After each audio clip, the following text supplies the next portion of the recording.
Ladies and gentlemen, what is going on? And welcome to my NFL Week number 3 reactions. We got a lot we got to talk about in this one. From yours truly, the Carolina Panthers, getting a W on the road this season. And Week 3, we got to talk about the Jets Thursday night. We got to talk Sunday Night Football, obviously Monday Night Football last night, and a bunch more as well. However, if you guys are new to the channel, you know what to do. Leave a like, subscribe, turn that bell on as we do our best to post on this channel every single day. This is the third and final video of the day coming out here around 5 o'clock or so. We are going to have that one out for you guys tomorrow. May look a little bit different. We do have our conference predictions that we got to do and our NFL predictions. And yeah, that's what we're going to do here on the channel tomorrow. Thursday, of course, we will have SEC predictions and SEC reactions. And then, of course, some Alabama high school football predictions. Then Friday, we should have our dynasty modes since we did not do those last week. That is the outlook for this week. Let me know what you thought about it in the comments down below. Obviously, right now, we got to react to these NFL games. So let's go ahead and get to that right now.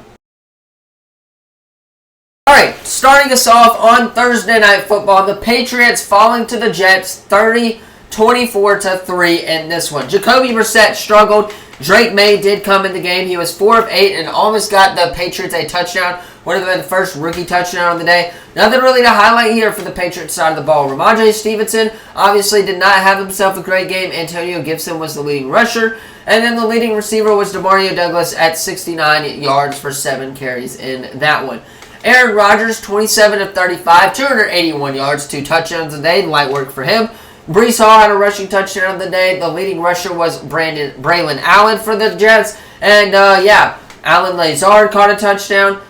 Garrett Wilson caught a touchdown, getting all their playmakers involved if you're the New York Jets. So, overall, a great win for the Jets as they get the job done at home against the Patriots and keep that home streak against them alive. Up next, you got the Browns falling to the New York Giants. And what was a very terrible game from Deshaun Watson as he was 21 of 37, 196 yards, 2 touchdowns on the day, but he did have a little bit of a struggle there. Amari Cooper caught both touchdowns of the day. Did not necessarily get his receivers involved that much as Amari Cooper was 7 for 86 with 2 touchdowns. The rushing was not there as well for Cleveland, and that is why they fell to the Giants there. Now, taking a look at the New York Giants, Daniel Jones, 24 of 34, 263 yards, 2 touchdowns on the day for him. Devin Singletary also rushed for a touchdown, leading the way for rushers on 65 yards as well.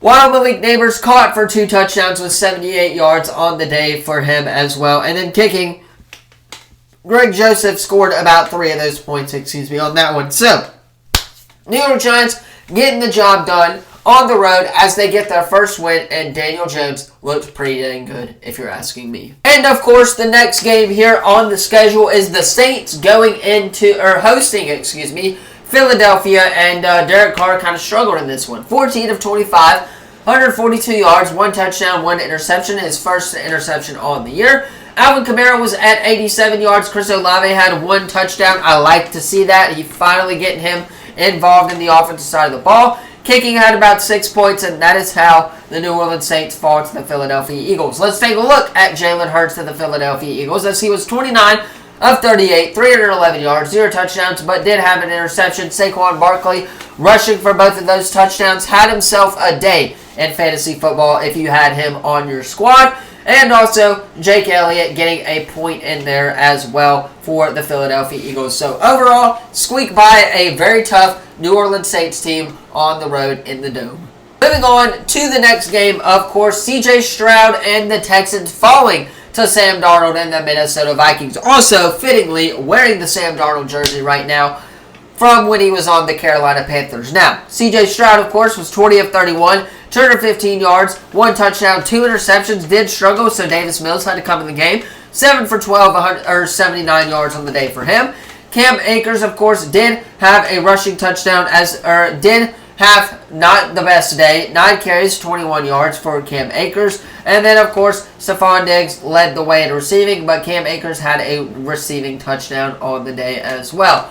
Looking at your boy Sam Darnold, 4 touchdowns, 181 yards, 17 of 28. That is wild. Justin Jefferson, Aaron Jones, Jalen Naylor, all catching touchdowns. And then, of course, how can we forget Johnny Mendette catching a touchdown as well. He is getting everyone involved on this offense, and the Vikings had themselves a day against the Houston Texans. Up next, of course, is the Bucs hosting the Broncos, and what was not the greatest performance from Baker Mayfield, as he was 25 of 33, 163 yards, 1 touchdown, 1 interception. 70 yards on the day for Bucky Ivory was the leading rusher on the day. Chris Godwin did catch the solo touchdown, and they did not look that great at home. Now, taking a look at Bo Nix, 25 of 36, 216 yards. Bo Nix had a rushing touchdown on the day. Jarrett McClung had a rushing touchdown on the day, as they get the job done with Will Lutz kicking 14 of those points. So, Bo Nix gets his first win as a rookie in the NFL on the road in Tampa as they get the job done. Moving on, you got the Titans falling to the Green Bay Packers in this one. As Will Levis, let's start with him. 26 of 34, 260 yards, 2 touchdowns, 2 interceptions. Those 2 interceptions, kind of what cost them the game, if you're asking me on that one. D-Hop had a receiving touchdown on the day, and so did Nick Vannett, I believe is how you say his name, as they only scored 2 touchdowns on the day for him. Now, Malik Willis, 13 of 19, 202 yards, 1 touchdown. Not the greatest day for him, but it was enough to get the Packers the victory as they move on to 2-1 on the year in that one. Malik Willis had a rushing touchdown. Emmanuel Wilson had a receiving touchdown. Christian Watson led the way in yards with 67 receiving yards. And Braden Neverson, 12 points for the Green Bay Packers as they get the job done on the road in Tennessee. Up next is the Chicago Bears falling to the Indianapolis Colts in this one. Caleb Williams, the rookie, threw for 52 passing attempts. That is absolutely absurd. 33 of 52, 363 yards on the day, 2 touchdowns, 2 interceptions. Normally, I think that would have won them this game without the 2 interceptions, if you're asking me. Roma Dunte led the team in receiving 112 yards, 1 touchdown. Cole Kmet also caught a touchdown with 97 receiving yards. And then the kicker also kicked 4 points for the Chicago Bears in that one. AR, 16 of 20, 167 yards, 2 interceptions on the day. JT had 2 touchdowns, led the team in rushing 110 yards. And Trey Sermon also had a rushing touchdown, as Alex Pierce was the leading receiver on that one, as the Colts sneak by the Chicago Bears at home in this one. Up next is the Chargers going into Pittsburgh. Prayers up for Justin Herbert that he heals up quickly. But we got to talk about this game, so let's go ahead and do that right now. Justin Herbert, before he got hurt, was 12 of 18, 125 yards, 1 touchdown on the day. Taylor Heinicke was 2 for 2 with 24 touchdowns, only highlighting that because he had a perfect throughout the game. Quentin Johnson caught the 1 touchdown, but Ladd McConkey led the way in yardage with 44. And then looking at the Bears side of things, as Justin Fields was 25 of 32, 245 yards, 1 touchdown, 1 interception on the day. Also had a rushing touchdown for Justin Fields, as Calvin Austin III caught the touchdown and led the team in receiving for that one, as the kicker Chris Boswell also kicking 8 of those points for the Pittsburgh Steelers to get the job done at home against the Chargers. And, of course, moving on to the next game, I believe the final game of the Sunday 12 o'clock slate. Dolphins going into Seattle and getting their butts kicked in this one. Skylar Thompson, the quarterback, 13 of 19, 107 yards. Did not have any touchdowns on the day offensively, as the only bright spot was Jason Sanders, the kicker. Let's talk the Seattle Seahawks, as Geno Smith had himself a day, 26 of 34, 2 interceptions though, 289 yards, 1 touchdown on the day for him. DK Metcalf, have yourself another week in fantasy freaking football. I love DK. I'm starting him next week regardless. 4 receptions, 104 yards, 1 touchdown on the day. The dude has been going off these past couple of weeks. Start him in fantasy if you have not already. But, yeah, he was the leading receiver by far. Noah Fant, Tyler Lockett got in the game a little bit. JSN, as Jason Myers for Seattle kicked 6 of those points. And, yeah, Seahawks, you got the win, as you are now 3-0, undefeated to start the year. I don't think anybody saw this coming for the Seahawks, and they get the job done at home. Up next, of course, I got to give them some round of applause for that one. The Carolina freaking Panthers going into Las Vegas and absolutely beating the Las Vegas Raiders. Yes, you heard that right. You see me wearing the jersey. We're back, baby. We are back. And we got a tough one against the Bengals, which we'll talk about tomorrow. But, hey, we got to predict or react to this game, so let's get to it. Gardner Minshew, 18 of 28, 215 yards, 1 touchdown, 1 interception on the day. Aiden O'Connell did come in the game as he also threw a touchdown pass. 9 for 12, 82 yards on that one. And Alexander Madison getting a rushing touchdown on the day as well. Jacoby Myers had a receiving touchdown. Trey Tucker had a receiving touchdown. And Daniel Carlson got a couple points in there as well. Now, taking a look at the winning side and Andy Dalton as the Carolina Panthers, as he was 26 of 37, 319 yards, 3 touchdowns on the day, a dominant performance from him, and 0 interceptions as Chuba Hubbard led the team in rushing. 21 carries, 114 yards. Miles Sanders with a rushing touchdown. Deontay Johnson, Chuba Hubbard, and Adam Thielen was hurt. Prayers up for him as well, but he did catch a touchdown on the day as well for him. And Mike Jackson getting the interception, as well as Eddie Pinheiro had himself a day. 12 points for the kicker as the Carolina Panthers get the win and look to improve their record to 1-2 on the year. Let's go. Keep pounding. We're back. Up next, I'm going to react to, of course, these two games together.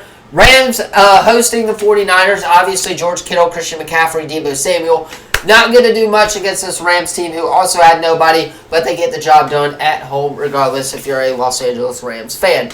Now, the Lions, on the other hand, they struggled against the Cardinals, but ultimately Jared Goff does what Jared Goff does best, and they get the win there in Arizona, as Kyler Murray and the Arizona offense did not really look good until the last 10 minutes of the game. However, regardless, they fall to the Lions, and the Cardinals fall to the Lions at home. Rams get the job done at home as well. All right. Moving on, I got to give my thoughts on this game. This is going to be a long rant for me and the Dallas Cowboys, but hey, I got to do it. I got to give my thoughts on this game. However, we'll start with the stat line, and then I'll go into my rant. So if you guys want to skip ahead, now's the time to do that now. Dak Prescott, 28 of 51, 379 yards, 2 touchdowns on the day. Didn't have a terrible day, but when your offense doesn't come alive in the fourth quarter, or up until the fourth quarter, you're not going to win this game. Obviously, if it weren't for the legs of Lamar Jackson, Derrick Henry, obviously Zay Flowers, I think that the Dallas Cowboys would have single-handedly, obviously, beaten the Baltimore Ravens. But with the legs of Lamar Jackson, you have got to contain him on the defense side of the ball. The run defense right now for Dallas needs some freaking work. I cannot express that enough. The offense, I think the offense is actually probably the better part of this team right now, except on the defensive side of the ball. The secondary is okay if you're asking me for Dallas, but our D-line absolutely needs work. Micah Parsons cannot be the only guy trying to do everything on this defensive side of the ball. I don't know what Jerry Jones is doing right now in Dallas, probably counting his freaking money, but we got to get work if we want to be a championship caliber team this season, especially on the defensive side of the ball. I like Jalen Tolbert. I really do. He played really well these past couple of weeks. He's going to be a key receiver, but you got to get the ball to Brandon Cooks if you're going to try to get the ball to him. You got the ball to literally everybody else but Brandon Cooks. He was one of the least people involved. He had 2 targets on the day. Ferguson, obviously, that's a little bit of a different story. CeeDee Lamb, Dax, they're going to try to double CeeDee Lamb every single time, which is why you got to look for the guys like Jalen Tolbert, Brandon Cooks on this side of the ball. Now, for the Ravens side of this game, obviously, they played a phenomenal game offensively. I think defensively, they could have definitely had some work there towards the end of the game. But for right now, the D-line needs work if you are the Dallas Cowboys. That's what I would be preaching right now. If you want to be a Super Bowl contender, if you want to be able to win NFC championships, NFC East championships, you have got to work on your defense. The secondary is okay, but the D-line needs work, and that's how we keep losing every game, because the offense isn't bad. Dak's trying to get it to playmakers. They're just knowing that he's going to first look at CeeDee Lamb, so they're going to double CeeDee. You got to take that away if you're Dak Prescott, and again, hit Jalen Tolbert, Brandon Cooks, Jake Ferguson, somebody else, maybe even Rico Dowell. He has been playing pretty dang good these past couple of games, and I would definitely like to see him involved more in the passing and rushing game. But that was my little rant, and the Dallas Cowboys fall because of their defensive line. And last but certainly not least, our Monday Night Football games. I'm just going to react to them straight up because I watched pretty much every snaps of this game. The Jags, what the actual frick are you doing on defense right now? You literally let one guy just literally make one step and he was gone for a touchdown. Like, the defense for the Jags needs some freaking work. Now, if you're the Bengals side of the ball and the Commanders, that game especially, that game was phenomenal. The Bengals did have a chance there at the end, which did look a little scary, but ultimately they couldn't get the onside kick, and they fought the Commanders, which is actually pretty embarrassing if you're asking me. So if the Bengals fall to Carolina in this matchup next week, I'm going to laugh so hard.